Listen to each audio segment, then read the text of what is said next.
नमस्कार दोस्तों। जो बड़े बड़े धुरंधर हैं दुनिया में, जब वो ये बात करने शुरू कर दे कि ये होने वाला है, अभी ये होगा, आपके सारे पैसे आपकी जेबों से निकल जाएंगे, युद्ध होने वाला है, आपने देखा होगा वो कभी होता नहीं है। क्यों? क्योंकि ये एक पर्सपेक्टिव बनाते हैं आपके माइंड को भ्रमित करने के लिए। फायदा ये अपना ही निकालते हैं। छोटा सा एग्जांपल देता हूं। हिंडनबर्ग की एक फेक रिपोर्ट को निकाला गया ताकि अदानी के शेयर्स नीचे गिर जाएं, और पैसे उन्होंने ही कमाए जिन्होंने ये फेक रिपोर्ट निकाली थी। अब ये भी क्या एक फेक रिपोर्ट है या एक्चुअल न्यूज है? इकोनॉमिक टाइम्स में मैं हैरान रह गया ये न्यूज देखकर कि भाई फरवरी के अंदर सबसे बड़ा इकोनॉमिक क्रैश स्टॉक मार्केट के अंदर आने वाला है। और जो ये स्टेटमेंट है ये यूज करते हैं इंटेलेक्चुअल लोगों को। रॉबर्ट कियोस्की आपको मालूम है बहुत बड़े एक राइटर हैं, और उन्होंने उनके थ्रू दिया ताकि एक ऑथेंटिसिटी बने इसके पीछे कि एक फाइनेंशियल अर्थक्वेक आने वाला है जो पूरी दुनिया को हिला देगा। अब थोड़ा बात करते हैं कि इसके ऊपर सच्चाई क्या है। क्या जो अर्थक्वेक है वो बताकर आता है या अपने आप ही आता है एकदम से? पहली बात तो ये है। और इन्होंने बोल दिया फरवरी 2025, क्योंकि ट्रंप प्रेसिडेंट बन गए हैं तो ये अर्थक्वेक आने वाला है। चलिए बात करते हैं मंजरी जी से। Manjari ji, Jai Siya Ram. Yes, Yara. Manjari ji, earthquake, market crash prediction has come from none other than Robert Kiyosaki, जिन्होंने इतनी एक फेमस बुक लिखी है रिच डैड पुअर डैड। और इनकी पहले भी प्रोडिक्शंस कई बार आई हैं स्टॉक मार्केट्स को लेकर कि क्रैश आएगा, कब पैसे बना सकते हैं, कहाँ पे क्या कर सकते हैं, और लोगों ने पैसे बनाए भी हैं। अभी टारगेट क्या है कि इस वक्त इन्होंने ये न्यूज निकाली है? रॉबर्ट की जो न्यूज निकाल रहे हैं इसका मतलब है तैयारी पीछे से पूरी हो चुकी। अगर डेट भी मतलब मंथ और ईयर बता रहे हैं इसका मतलब है पीछे से पूरी उन्होंने प्लानिंग कर ली है। लेकिन आपने हिंडनबर्ग वाले केस में किया, इन्होंने क्या किया कि अडानी के ऊपर अटैक किया और उस अडानी के शेयर मार्केट में फ्लोट कर दिए। इन्होंने सोचा था वो क्रैश कर जाएगी, पर विदेशी झूठों से हम लोग बहुत तंग आ चुके थे। हम लोगों ने क्या किया, हम लोगों ने वो शेयर खरीदे और रख लिए। तो जितना ये डाउन चाह रहे थे मार्केट जाए, तो वो नहीं गई, रिवाइवल हो गया। क्योंकि जब कोई शेयर बेच रहा हो और शेयर कोई खरीदने वाला ना हो तो शेयर नीचे जाता है। और 100 रुपए बिक रहा था, 90 पे आएगा, 80 पे आएगा, 70 पे आएगा। आपने 100 रुपए में बे डाला और 100 रुपए में किसी ने खरीद लिया। अब क्या होगा, प्राइस 101, 102 बढ़ना शुरू हो जाता है। तो इस तरीके से अडानी का शेयर संभल गया। हम लोगों ने उसको खरीदा, लॉक करके रख दिया कि ठीक है 5 साल बाद देखेंगे। ओके। तो ये जो इनकी एक ट्रिक थी जिसकी इन्होंने बहुत पहले से तैयारी की थी। देखिए, आप अगर देखेंगे कि ये जो डीप स्टेट है ये 20 ईयर्स अहेड प्लान करके चलता है। इस मंथ में ये करेंगे, इस मंथ में ये करेंगे, इस मंथ में। तो ये तैयारी इनकी बहुत पुरानी चल रही थी। उसमें आ गए मोदी जी। उन्होंने न सिर्फ अडानी के शेयर बचाए, बल्कि जो केसेस वगैरह हुए उसके कारण हिंडनबर्ग बंद होने के कगार पे आ गई। ठीक है। अब क्या है, अब सबको एक ट्रिक मालूम हो गई कि उनके कंट्री के बारे में मिस इन्फॉर्मेशन आएगी, जिसे क्रेडिबल मिस इन्फॉर्मेशन कहा जाएगा। उसके बाद उस कंट्री के मेजर जो है या उस कंपनी के शेयर्स मार्केट में आएंगे और उसके बाद डाउनफॉल होगा। और इसके लिए टेक्स्ट बुक केस जो मोदी जी ने कर दिया कि अगर उस देश के पास पैसा है या फिर उस देश का हित चाहने वालों के पास पैसा है तो वो शेयर्स खरीद ले। इसका दूरगामी परिणाम क्या होता है? दूरगामी ये परिणाम है कि जो भारत का सेंसिटिव इंडेक्स था कि जरा सी कोई इंफॉर्मेशन आई, स्टॉक मार्केट क्रैश, अब वो हम्म। सेंसिबल इंडेक्स हो गया है। और आ गई इस तरह की रिपोर्ट, आ गए मार्केट में शेयर, हमने खरीद करके लॉकर में रख दिए ताला चाबी लगा करके कि ये मेरा एसेट है, ये वो सेंसिबल हो गया। अब उनके पास इतने शेयर ही नहीं बचे हैं कि जिससे वो स्टॉक मार्केट क्रैश करा सके। उनके पास वो ताकत नहीं बची जिससे वो देश को हिला सके। तो फ्रॉम सेंसिटिव टू सेंसिबल ये चीज हो गई। ये हर देश या उसके कंसोर्शियम या इस तरह की चीजों से वो कर सकते हैं। अपनी इकोनॉमी को संभाल सकते हैं। जैसे सूडान को ये बर्बाद करना चाहे आगे, उसकी सोना जिस देश में हो रहा है, आप सोचिए वहां खाने को नहीं, तो किस तरह का वहां एक्सप्लॉयटेशन हो रहा है, ये देखने वाली बात है। और सारी दुनिया अभी गोल्ड बैक करेंसी की ओर शिफ्ट कर रही है। ऐसे केस में भी सूडान जो मैक्सिमम प्रोड्यूसर है, उसके पास कोई करेंसी के नाम पर एक स्ट्रक्चर नहीं है। So the whole thing is कि इस तरह की जो कंट्रीज हैं जो बिलो पॉवर्टी लाइन है या बहुत पुअर है, और बहुत सारी ऐसी कंट्रीज जिनके पास अच्छे रिसोर्सेस हैं पर उनकी कोई मार्केट स्टैंडिंग नहीं है, उनको ये गेम खेलना पड़ेगा कि उनको अपने जैसे बुर्किना फासो वगैरह ने किया कि जो फॉरेन गवर्नमेंट थी उसको निकाला, और उसके बाद फिर धीरे धीरे जो उनके रिसोर्सेस के चार्जेस थे उन्होंने बढ़ाना शुरू किया, so that the country can become a stable thing. और ये कोई सिविलियन या डेमोक्रेटिक गवर्नमेंट नहीं कर सकती है। ये जब किया जाएगा पावरफुल मिलिट्री रिजाइम से ही होगा। क्यों? क्योंकि अगर उसमें जो है कुछ लोगों के वेस्टेड इंटरेस्ट होते हैं, फॉरेन गवर्नमेंट के साथ सिंक्रोनाइज्ड होते हैं, वो लोग अपनी सत्ता जाते हुए या अपने इंटरेस्ट को डूबते हुए नहीं देख सकते। तो एक चाणक्य नीति है कि we can sacrifice one person to save a family, one village to save the state, and one state to save a country.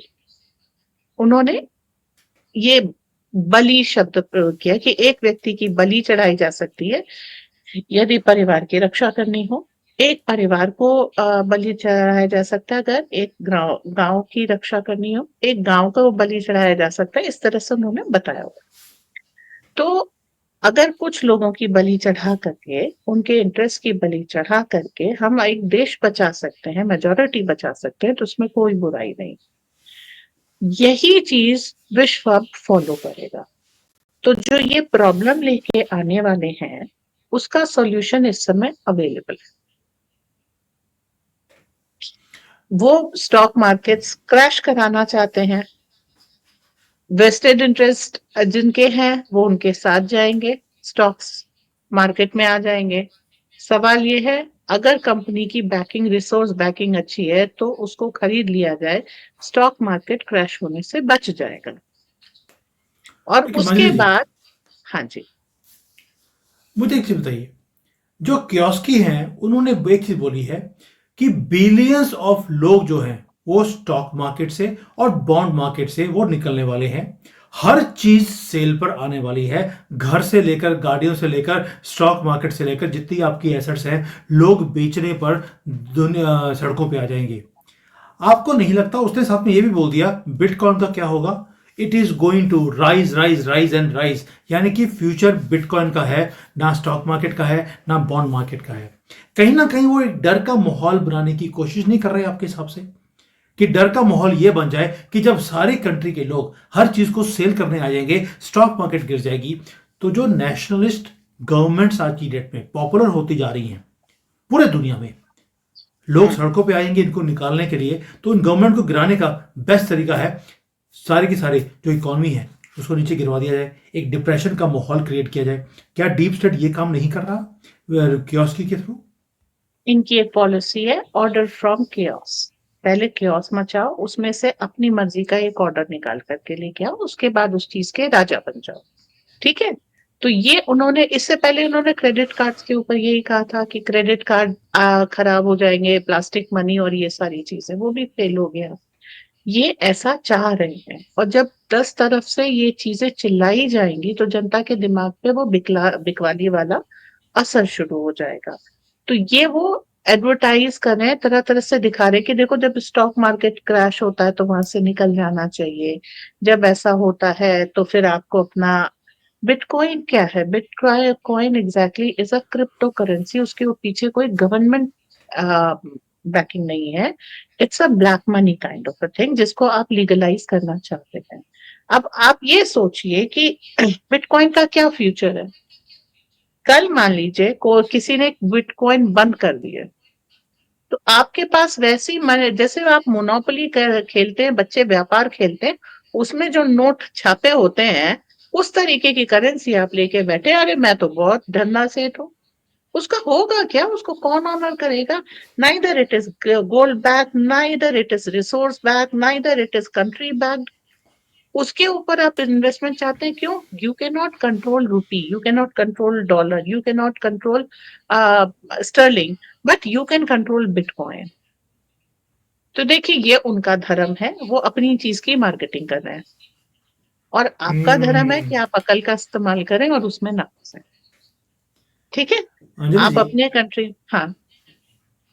आपने इसे बोला भी कि ये जो चीज़ को प्रमोट कर रहे हैं, पहले इन्होंने डॉलर को प्रमोट किया पूरे दुनिया के अंदर, हमें मजबूर किया डॉलर के ऊपर हमारी डिपेंडेंसी बढ़े, जबकि वो बैक्ड बाय नथिंग था।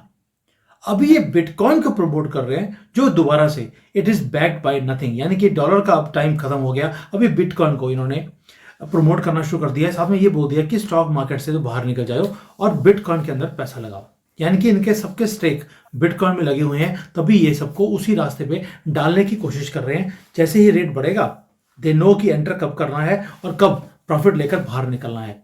जो भारतीय हैं, अब भारत भारत की बात करते हैं, जो भारतीय लोग हैं वो उन्होंने न्यूज़ देखी है, बहुत ज़्यादा पैनिक है मार्केट के अंदर कि भाई स्टॉक मार्केट गिरने वाली है, अब क्या किया जाए।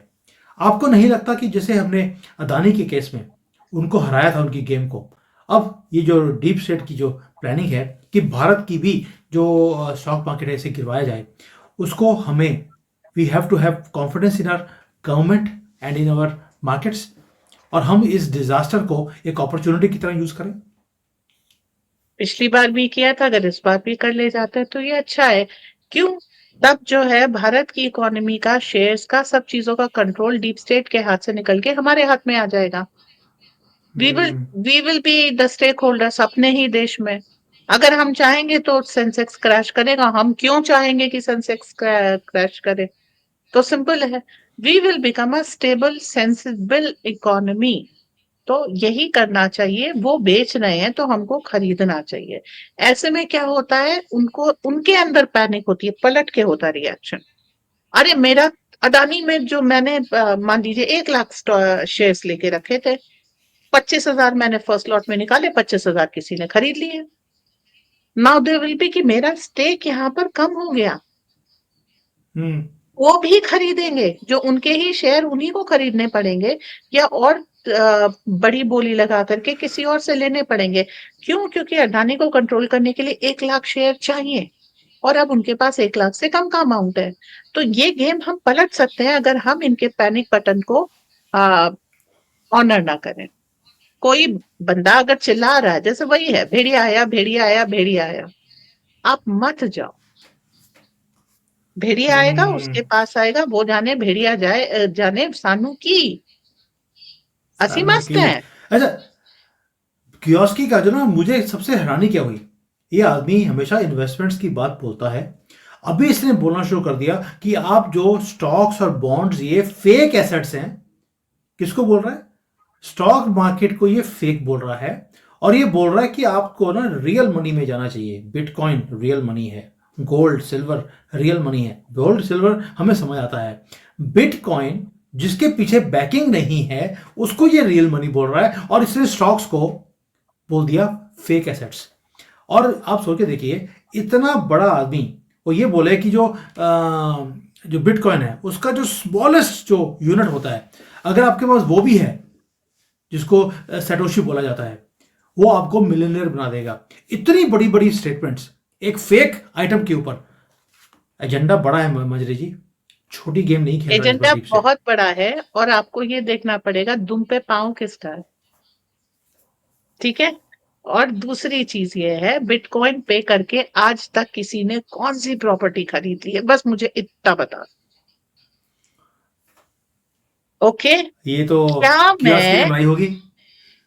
2 लाख बिटकॉइन ले जा करके कोई घर खरीद सकती हूँ? क्या मैं आई डोंट कार नो। खरीद सकती हूँ? मैं बिटकॉइन में डील नहीं करता, लेकिन मैंने सुना है कि लोग बिटकॉइन में लेते हैं and you can buy assets in anywhere, मैं भी दुबई होकर आया हूं, वहां पर भी बिटकॉइन अगर आपके पास है, आप जाकर मकान तक खरीद सकते हैं, गाड़ी खरीद सकते हैं बिटकॉइन एक्सचेंज करने के बाद। सो आई डोंट खाने नो, की बात मैं कर डील रही नहीं हूँ, करता। यहाँ पर आपको एक 5 पैसे का चूरा नहीं देगा बिटकॉइन के बदले में, ठीक है? तो आप दुबई में जाकर के कुछ भी करें, आप भारत में आप चूरन नहीं ले सकते बिटकॉइन के बदले में। आपको कोई ऑनर नहीं करा, तो आप अपने व्हाइट मनी को ब्लैक में कन्वर्ट करना चाहते हैं, it is your free will, nobody is stopping you, क्योंकि मूर्खता का इलाज किसी के पास नहीं है।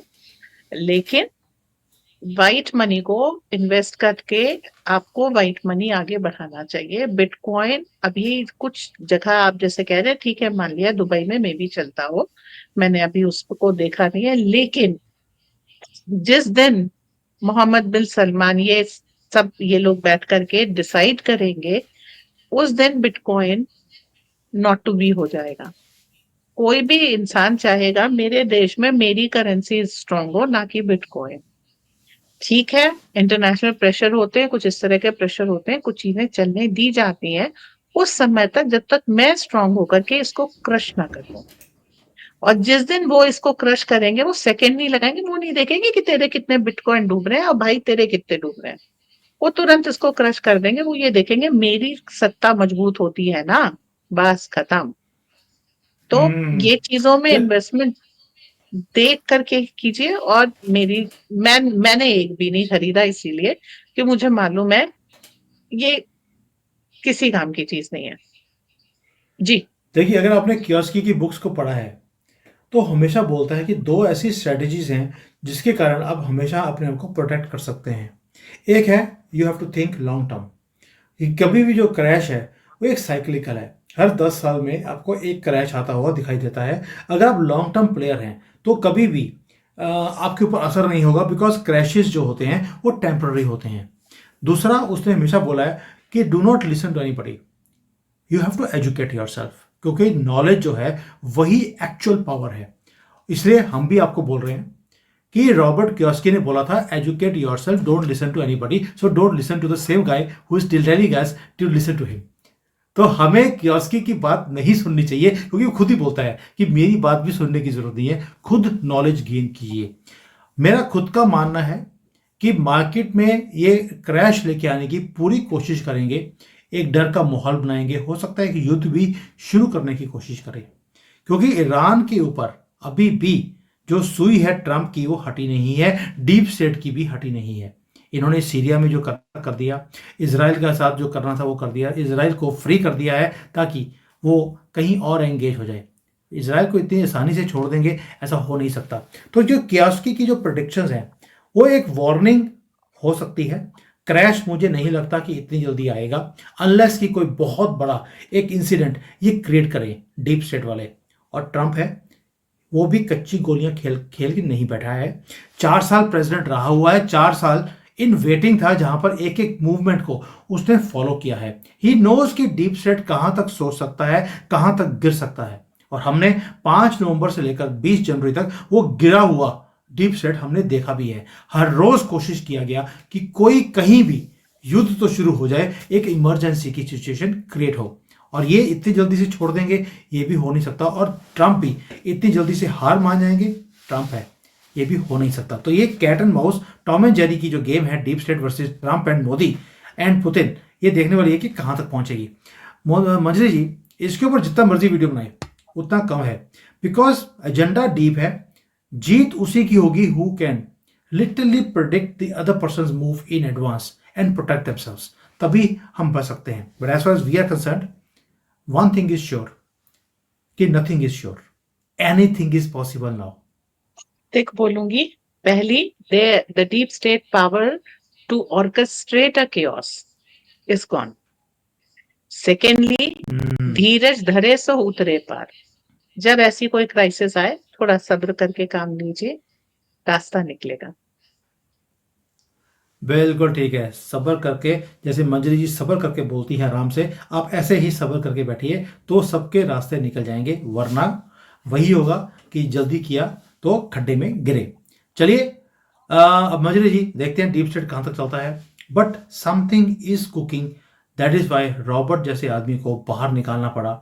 और इतनी बड़ी स्टेटमेंट जो दे दी है, ये ऐसे ही नहीं आई है, इसके पीछे कोई ना कोई प्रेसिडेंट है, बिकॉज वो भी अपनी धाक को ख़त्म नहीं करना देना चाहेगा। उसकी एक नाम है रॉबर्ट का, और उसे यूज़ कर अगर ये मैसेज पहुंचाने की कोशिश की है, यानी कि पूरे दुनिया में ये चाहते हैं कि लोग अपना पैसे को विड्रॉ करें रियल एस्टेट से, ताकि मार्केट्स क्रैश हों। और जैसे ही ये रियल एस्टेट बोलती है स्टॉक मार्केट से, और जैसे ही ये मार्केट्स क्रैश होंगी, तो वहाँ पर एक विद्रोह का माहौल खड़ा होगा गवर्नमेंट के खिलाफ, और यही इनका गेम प्लान भी है।